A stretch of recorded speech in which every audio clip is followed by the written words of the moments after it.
All right, so today we are on day 293 of the one year chronological Bible plan. We're going to be continuing on in John and Luke. So let's get into it. John 11:38. Jesus, once more deeply moved, came to the tomb. It was a cave with a stone laid across the entrance. Take away the stone, he said. But Lord, said Martha, the sister of the dead man, by this time there is a bad odor, for he has been there 4 days. Then Jesus said, Did I not tell you that if you believe, you will see the glory of God? So they took away the stone. Then Jesus looked up and said, Father, I thank you that you have heard me. I knew that you always hear me, but I said this for the benefit of the people standing here, that they may believe that you sent me. When he had said this, Jesus called in a loud voice, Lazarus, come out. The dead man came out. His hands and feet were wrapped with strips of linen and a cloth around his face.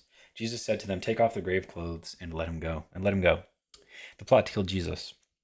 Therefore, many of the Jews who had come to visit Mary and had seen what Jesus did believed in him. But some of them went to the Pharisees and told them what Jesus had done. Then the chief priests and the Pharisees called a meeting of the Sanhedrin. What are we accomplishing? They asked. Here is this man performing many signs. If we let him go on like this, everyone will believe in him, and then the Romans will come and take away both our temple and our nation. Then one of them, named Caiaphas, who was high priest that year, spoke up. You know nothing at all. You do not realize that it is better for you that one man die for the people than that the whole nation perish.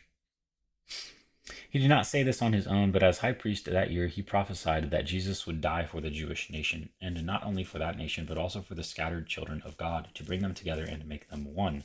So from that day on, they plotted to take his life. Therefore, Jesus no longer moved about publicly among the people of Judea. Instead, he withdrew to a region near the wilderness, to a village named Ephraim, where he stayed with his disciples. When it was almost time for the Jewish Passover, many went up from the country to Jerusalem for their ceremonial cleansing before the Passover. They kept looking for Jesus, and as they stood in the temple courts, they asked one another, What do you think?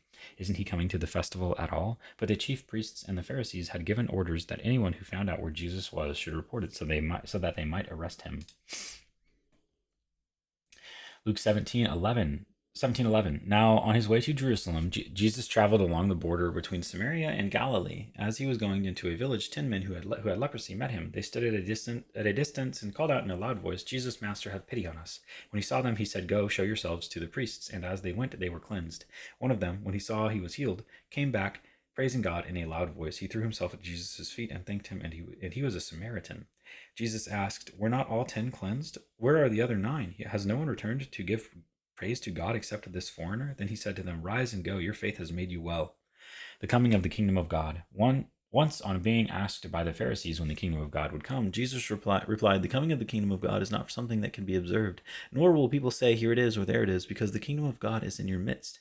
Then he said to his disciples, The time is coming when you will long to see one of the days of the Son of Man, but you will not see it. People will tell you, There he is, or Here he is. Do not go running off after them, for the Son of Man in his day will be like the lightning, which flashes and lights up the sky from one end to the other.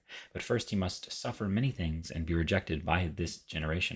Just as it was in the days of Noah, so also will it be in the days of the Son of Man. People were eating, drinking, marrying, and being given in marriage up to the day Noah entered the ark.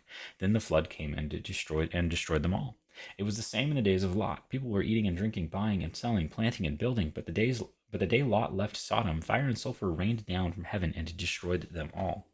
It will be just like this on the day the Son of Man is revealed. On that day, no one who is on the housetop with possessions inside should go down to get them. Likewise, no one in the field should go back for anything. Remember Lot's wife. Whoever tries to keep their life will lose it, and whoever loses their life will preserve it. I tell you, on that night, 2 people will be in one bed. One will be taken and the other left. 2 women will be grinding grain together. One will be taken and the other left. Where, Lord? They asked. He replied, Where there is a dead body, there the vultures will gather. Luke 18. Then Jesus told his disciples a parable to show them that they should always pray and not give up. He said, In a certain town there was a judge who neither feared God nor cared what people thought. And there was a widow in that town who kept coming to him with the plea, Grant me justice against my adversary. For some time he refused, but finally he said to himself, Even though I don't fear God or care what people think, yet because this widow keeps bothering me, I will see that she gets justice, so that she won't eventually come and attack me. And the Lord said, Listen to what the unjust judge says. And will not God bring about justice for his chosen ones who cry out to him day and night? Will he keep putting them off? I tell you, he will see that they get justice, and quickly. However, when the Son of Man comes, will he find faith on the earth? And that is day 293.